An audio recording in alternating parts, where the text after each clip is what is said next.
안녕하세요, 정구입니다. 오늘 이야기할 회사는 LG이노텍입니다. 참고로 요즘에 스마트폰 카메라 보면 이렇게 개수가 좀 더 늘어나고 있잖아요. 이런 카메라 모듈을 만드는 회사 중에 하나가 LG이노텍이에요. 근데 이건 2021년 4월 5일 이사인데 애플에서 중국 오필름이라는 이 회사를 공급망에서 제외하기로 했어요. 그래서 LG이노텍이 수혜를 본다는 기사죠. 그러면 이 LG이노텍에서 이 오필름 공급망 제외됐을 때 얼마나 수혜를 보고 그 다음에 LG이노텍이 지금 고평가되는지 저평가되는지를 한번 확인해 볼게요. 참고로 오필름 같은 경우는 글로벌 점유율이 결코 적지 않아요. 보면 LG이노텍이 24%인데 26%나 돼요. 그리고 아까 애플에서 오필름을 안 받는다고 했잖아요. 이게 이 오필름에서 22%가 애플 거예요. 그러니까 대충 글로벌 점유율 26%에서 애플을 5분의 1 정도니까 대충 한 5% 정도? 이 정도는 애플 점유율이 뺏긴다는 거, 다른 곳에 간다는 거죠. 그러면 LG노텍에서 못해도 1%에서 2% 정도는 그 글로벌 점유율을 가져올 수 있는 기회가 생긴 거예요. 결코 적은 물량이 아니라는 거죠. 그리고 요즘에 미래의 가능성을 보면 요즘에 카메라가 이제 한 개만 쓰는 게 아니라 여러 개를 쓰고 있잖아요. 그래서 LG노텍에서 카메라 모듈을 만드는데 이건 미래적으로 이제 사용하는 수혜가 많을 거고, 그리고 이런 스마트폰만이 아니라 자동차 이제 뭐 자율주행이나 모빌리티다 뭐 이런 곳에서도 카메라 모듈 수요가 점점 늘어나고 있어요. 그리고 뭐 IoT, 드론에도 카메라 들어가서 이렇게 사진 찍고 그렇잖아요. 그렇기 때문에 다른 앞으로의 여러 가지 그런 미래에서 쓸 수 있는 부품을 만들고 있는 곳이에요. 미래 성장성이 좋다는 거죠. 그리고 지금 여기가 저평가됐는지 안 됐는지 실적이나 차트도 한번 봐볼게요. 참고로 LG이노텍의 밥줄이 광학솔루션 사업부예요. 여기가 이제 카메라 모듈을 만드는 곳인데 지금 점유율이 71%나 돼요. 그러니까 이게 밥줄이라는 거죠. 참고로 이제 매출 성장률도 보면 한 6% 정도 늘었고 2019년에서 2020년으로 넘어갈 때 23%나 늘었어요. 그러니까 매출이 엄청 늘고 있다는 거죠.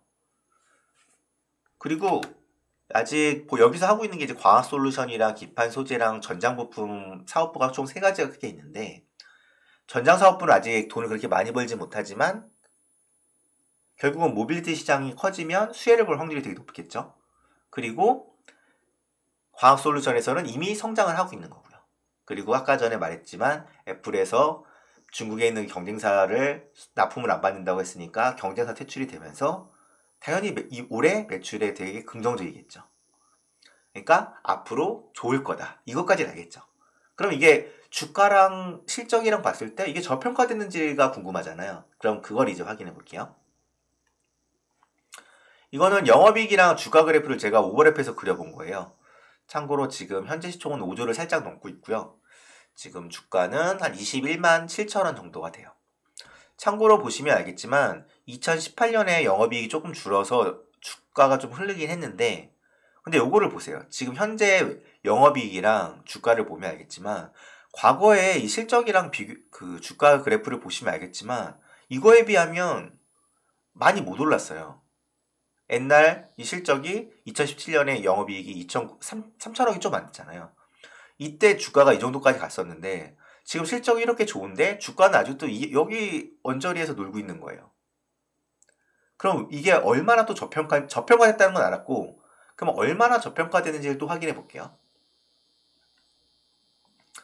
참고로 삼성전자 같은 경우는 시총이 500조 정도가 돼요. 이 500조가 그러면 어느 정도 어떤 식으로 계산이 되는지 한번 확인을 해볼게요. 참고로 주식은 이제 이 기업의 가치가 얼마나 될 거냐, 그거를 이제 보통 몇 배를 주고 그 시총이 정해지잖아요. 얘를 더 어느 정도의 얘가 지금 버는 돈의 몇 배를 벌어도 얘는 앞으로 뭐 얼만큼의 얘를 다 회수할 수 있어. 이런 것들을 많이 보잖아요. 보통 이제 그런 거를 펄을 많이 보기도 하지만 거기서 이제 뭐 멀티플이라고 해서 보통 순이익을 쓰지만 영업이익을 쓰기도 하고 다른 여러 가지를 이제 해서 얘를 멀티플을 몇을 줄 거냐를 많이 하는데, 그 기준이 보통 10을 많이 잡아요. 왜냐하면 우리나라 이제 주식시장에서 뭐 이익 대비 시총을 비교해 보면 대충 10배 정도가 평균적으로 많다고 해요. 그러면 삼성전자의 500조는 어떤 거에 10배 정도냐면 지금 현재 2021년 영업이익 예상치의 10배 정도가 대충 476조잖아요. 그런데 이 지금 시총이 대충 500조예요. 그러니까 영업이익의 대충 10배 정도의 멀티플을 받고 있는 거죠. 삼성전자는. 그러면 지금 LG 이노텍 같은 경우도 동일하게 영업이익의 10배의 멀티플을 받는다고 하면 지금 예상 영업이익이 9조가 조금 안 돼요. 이거 10배를 가면 대충 9천억이 좀 안 돼요. 9천억이 안 되는데 여기 대충 10배를 하면 대충 영업이익의 10배면 9조가 되잖아요. 시총이. 근데 아까 현재 시총이 얼마라고 했죠? 5조가 살짝 넘는다고 했어요. 엄청 많이 차이 나죠. 그리고 또 이제 슈퍼개미 김정환님이 그냥 적정 주가 계산하는 가장 쉬운 방법 중에 하나를 얘기하는 것 중에 EPS랑 ROE를 곱하는 걸 많이 이야기하거든요. 지금 2020년 같은 경우는 ROE가 10 정도고 EPS가 9,977원이어서 이게 대충 10만원 정도 원저리가 되거든요. 그런데 2021년 예상 실적을 보면 주당 이제 이익이 보면 23,350원 정도가 되고 ROE가 20이 넘는다고 예상을 하고 있어요. 이런 걸 가지고 계산을 하면 47만 8천 원 정도가 적정 주가가 되는 거예요. 그러니까 지금 20만 원이 좀 넘는 이 가격은 이 중간쯤에 있잖아요. 근데 아무리 못해도 이거는 약간 제가 봤을 때 이제 좋게 평가를 했을 때 이 정도인 거고 못해도 한 30만 원 정도는 가야 되지 않을까 저는 그렇게 생각이 들어요. 근데 이거는 삼성전자니까 그런 거 아니야 하고 생각을 할 수 있어서 삼성전자 계열사 중에서 비슷한 동종업계랑 비교를 해볼게요. 이건 삼성전기고 이건 LG노텍이에요. 지금 주가로만 보면 얘가 더 비싸 보이는데 실제 시총을 보면 삼성전기는 14조고 얘는 이제 5조 정도가 돼요. 참고로 삼성전기 같은 경우는 영업이익이 1조 2천억 정도가 돼요. 1조 2천억에 10배를 하면 대충 12조가 좀 넘죠. 그러니까 영업이익의 10배 이상의 멀티플을 지금 예상이익의 멀티플을 10배 정도 이상 받고 있는 거예요. 삼성전기는. 그리고 LG 이노텍을 반대로 계산해보면 얘는 예상 영업이익이 9천억이 좀 안 되는데 5조인 거고요. 지금. 참고로 이제 삼성전기 시총 요걸 계산해보면 영업이익의 대충 봤을 때 이게 11배고요. 그 다음에 순이익을 기준으로 했을 때는 멀티플이 15를 받고 있는 거예요. 이 지금 현재 시총을 기준으로 하면.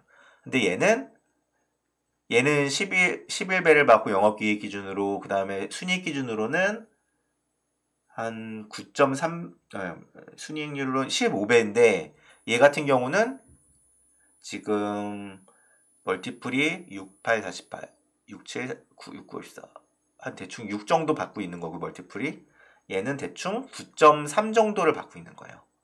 그러니까 삼성전기랑 비교했을 때 지금 저평가됐다는 걸 알 수 있는 거죠.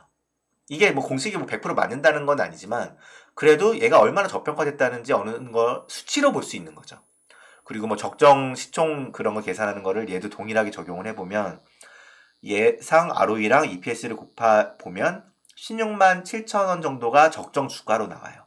뭐 얼추 뭐 대동소이하다고 볼 수 있죠. 그런데 LG노텍 같은 경우는 아까 전에 계산했던 것처럼 높은데 훨씬 주가가 못 미쳐요. 물론 이게 아까 전에 ROE랑 그게 갑자기 점프업돼서 가격이 높게 나왔는데 제가 봤을 때 이것까지는 아니더라도 못해도 30만 원 원저리까지는 가는 게 맞지 않나는 저는 생각이 들고 있어요. 제가 한번 이제 차트도 한번 봐볼게요. 참고로 차트는 이제 이건 2017년도부터 이제 길게 이제 장기적인 관점에서 본 건데 이게 대충 16만 7천 원 정도가 강한 지지선, 저항선이었어요. 근데 여기서도 보면 못 뚫고 여기도 못 뚫고 여기는 또 못 뚫었다가 이렇게 밀려서 내려오고 했는데 여기서 이거를 삼각 수렴하고 나서 강한 거래량을 동반하게 장대를 뽑고 이 저항선을 뚫었어요. 저항선을 뚫었다는 건 여기가 지지선이 됐다는 거죠. 그리고 최근 주가를 보면 이 저항선을 뚫으면서 얘가 지지선이 결국 된 거고, 이때까지는 저항선인 거고, 이때는 이제 지지선이 된 거죠. 그러면서 이 박스권 위로 계속 올라갔어요. 올라가다가 최고점인 23만 8천 원을 찍고 내려오면다가 이거 계속 오르락내리락 하면서 고점이 조금씩 낮아지고, 저점은 여기 확실하게 지키고 있거든요. 20만 원 정도를. 이게 횡보하면서 여기 매물이 여기에 많이 쌓여 있어서 여기는 밑으로 밀리면 여기가 강한 저항선이 되기 때문에 좀 위험해 보였는데, 다행인 거는 여기를 조금씩 고점이 낮아졌지만 다행인 거는 최근에 여기를 돌파했다는 거예요. 즉 이제 여기가 되게 강한 지지선이 된 거고 여기 돌파했으니까 아직은 확실하게 돌파를 했다고 보긴 뭐하지만 일단은 여기 라인을 지키느냐가 중요한데 이 라인을 지켰고 거기를 이제 상회했어요. 그래서 여기는 이제 차트상으로는 여기 강한 지지선이 될 거고, 그렇기 때문에 이 위로 이제 올라간다면 못해도 30만 원 가까지는 가지 않을까. 그 다음에 앞에 가장 이게 지지선이 되면 그 다음은 한 23만 원 좀 못 되는 가격이 1차 저항이 될 거고, 하지만 여러 가지 정황상 30만 원 정도는 가야 되지 않을까, 그런 결론을 낸 거예요.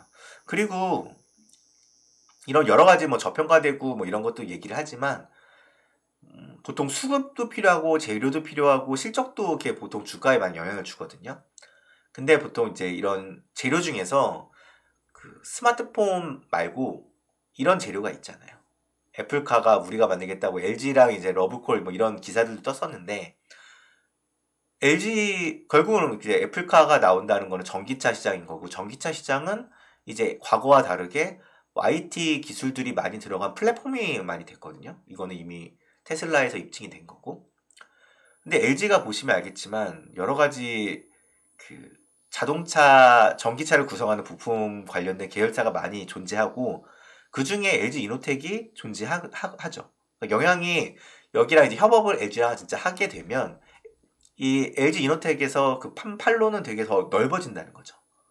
그리고 이게 단순히 넓어지는 것도 있지만 사람들의 기대감도 높아지니까 주가가 더 오를 확률도 높은 거고요. 그렇기 때문에 저는 이걸 되게 좋게 보고 있고, 저도 이제 종목이 좀 여러 가지가 있는데 좀 정리하고 좀 더 매수해볼까 지금 고민하고 있어요. 지금까지 정구의 무한동력 정구였고요. 도움이 되셨다면 구독과 좋아요 부탁합니다.